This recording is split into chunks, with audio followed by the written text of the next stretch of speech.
कपड़े धोने वाली बहू।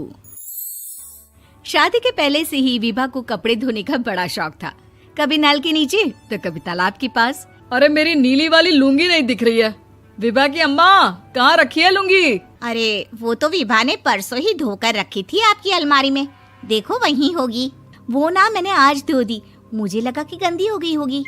अरे कैसे गंदी हो गई थी? उसे तो मैंने पहना भी नहीं। हे भगवान, इस लड़की के कपड़े धोने की आदत से परेशान हो गया हूँ मैं। जितना तो घर में राशन नहीं आता, उससे कहीं ज्यादा डिटर्जेंट पाउडर का खर्चा है। इसकी शादी करवा दो, शादी जाए अपने घर में ही करे काम, फिर चाहे घर के कपड़े धोने हो या पूरे गांव के।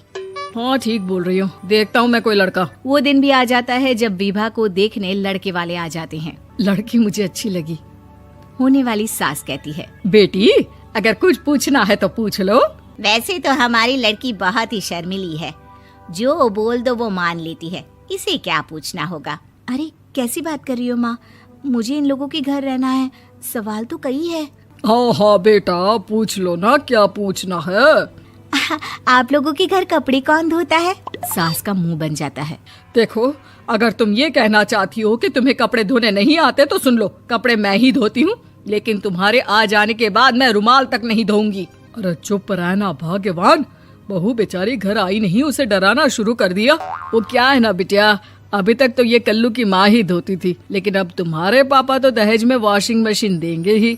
तभी विभा की माँ बोल पड़ती है, सवाल भी पूछा तो क्या। वैसे भाई साहब, मशीन की तो फिर भी कपड़े धोने की कैपेसिटी होती है। मतलब जो बिटिया दे रहे हैं ना विभा, इसे कपड़े धोने का बहुत शौक है। ये आप लोगों के क्या, आस पड़ोस गांव मोहल्ले सबके कपड़े धो दे और उफ तक ना करे। बाहर देखा नहीं आपने कितने कपड़े सूख रहे हैं? सब हमारी बिटिया ने ही तो धोए हैं। बस भी करो ना माँ, शर्म आ रही इतनी तारीफ सुनकर। और तो और एक दाग निकाल कर दिखाओ तो मान जाऊँ। हाँ अच्छा, माफ करना बेटा, मैंने गलत समझा। हमें तो रिश्ता बहुत पसंद है। और ऐसे जुड़ जाता है रिश्ता कपड़े धोने का शौक रखने वाली विभा का। उसकी शादी हो जाती है कोयला फैक्ट्री में काम करने वाले कल्लू के साथ। शादी के बाद अचानक विभा चिल्लाती हुई सास के पास आती है। सासू माँ, अरे सासू माँ कहाँ है आप? ये तो धोखा है, धोखा दिया आप लोगों ने मुझे। इसे ससुर के चक्कर के बारे में पता चल गया। अरे तो उसमें तुझे क्यों धोखा मिला है? अरे नल में पानी नहीं आता, कपड़े कैसे कब धुलेंगे? अच्छा, तू पानी नहीं आ रहा उसकी बात कर रही है। तो आपने क्या सोचा? कुछ नहीं। अच्छा, तेरी माँ ने कहा था कि कपड़े धोने का शौक है, तुझे याद आया मुझे। शौक बोलकर कपड़े धोने वाले मेरे जुनून को कम ना आके सासू माँ, कपड़ा धोना मेरा गुरूर है। तभी पति भी वहाँ आ जाता है। अभी मैंने इसे सनी देओल की फिल्म दिखाई है, उसी के डायलॉग मार रही है माँ। अच्छा सुन, साफ साफ बता रही हूँ, पानी सुबह 4 से 6 और शाम को 10 से 12 आता है, समझी? विभा टाइमिंग सुनकर हैरान हो जाती है। ये क्या भूतों का मोहल्ला है? सुबह 4 बजे उठकर कौन कपड़े धोता है? 4 बजे टंकी में पानी जाता है, फिर सारा दिन धोना ना, किसने मना किया? अरे कैसी बात कर रही हैं? 200 लीटर की टंकी में कितने कपड़े धो लूंगी मैं? सुबह ही उठ जाऊंगी मैं। अब क्या था, विभा सुबह 4 से लेकर रात के 12 बजे तक कपड़े ही धोती रहती। एक रोज सास पड़ोस से निकलकर कहीं जा रही होती है कि साथ वाली कहती है, हाँ कल्लू की माँ, जरा ये बताओ कि 2 साड़ी है, 2 ब्लाउज और एक पेटीकोट और एक नाड़े वाला लंबा कच्छा। हाँ तो? अरे तो क्या, कितना लोगी धुलाई ये बताओ। धोबन दिख रहे हैं हम क्या? हमारे पति सरकारी नौकरी से अभी रिटायर हुए हैं और बेटा सुपरवाइजर है कोयला फैक्ट्री में। धोबन समझ रखा है हमें?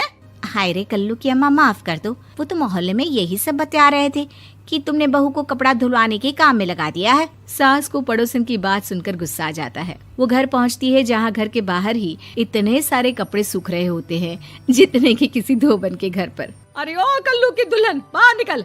माँ जी यहीं आ जाओ, बाथरूम में चादर धो रहे हैं हम। अरे अभी हम धोते हैं, तुमको बाहर निकलो। ये आस पड़ोस वाले बोल रहे हैं कि हम बहू से कपड़े धुलवा कर उसे कपड़ा धोने वाली बना दिए हैं। अरे छोड़ो ना माँ जी, किन लोगों की बातों में आती हो? आस पास के लोगों का तो काम ही होता है कि वो किसी तरह सास बहू को लड़ा दे। बहू सारे घर के कपड़े धोती है, ये क्या कम है? बोलिए। सास को भी लग जाता है कि वो बहू का ये सनकीपन नहीं छुड़वा सकती, इससे अच्छा है कि खुद ही चुप हो जाए। एक रोज सास और बहू मंदिर जाते हैं, जहाँ सास की साड़ी वहाँ खड़ी भीख मांगने वाली से मिलती है। माँ जी क्या बात है, आपकी साड़ी उस भिखारन से कितनी मिल रही है ना? हाँ हाँ देखो तो दोनों की साड़ी मिल रही है। क्या बात है कल्लू की अम्मा, तुम खुद को तो अफसर की बीवी बताती हो और ऐसी सिंपल सी प्लेन साड़ी पहनकर घूमती हो। सिंपल और प्लेन नहीं है ये साड़ी। तो क्या सोने के धागे से फूल बने हैं? कुछ भी सासू माँ, कुछ भी। हाँ बने थे इस साड़ी में सोने के धागे से फूल। मेरे पति लेकर आए थे मद्रास से स्पेशली मेरे लिए 10,000 की। ताहे भाई साहब इस भिखारन के लिए भी सेम टू सेम साड़ी लेकर आए होंगे 10,000 की। सास उस वक्त तो कुछ नहीं कहती, लेकिन बहू के साथ घर आती है और अलमारी से एल्बम निकाल कर लाती है। ये साड़ी देख रही है, ये वही साड़ी है जिसे मैंने अभी पहना था। इस साड़ी में ये जो चमकदार फूल दिख रहे हैं ना, ये सोने के धागों से काटे गए हैं। लेकिन तू लोकल वॉशिंग मशीन ब्रश से घिस घिस कर सारे फूलों को निकाल कर साड़ी प्लेन कर दी। मुझे माफ कर दीजिए सासू माँ। और तो और, जब मैंने तुझे तेरी गलती के लिए कुछ नहीं कहा, लेकिन तूने तो सबके सामने मेरा मजाक ही बना दिया। क्यों? बहू को समझ में आ जाता है कि अब से उसका कपड़े धोना बंद।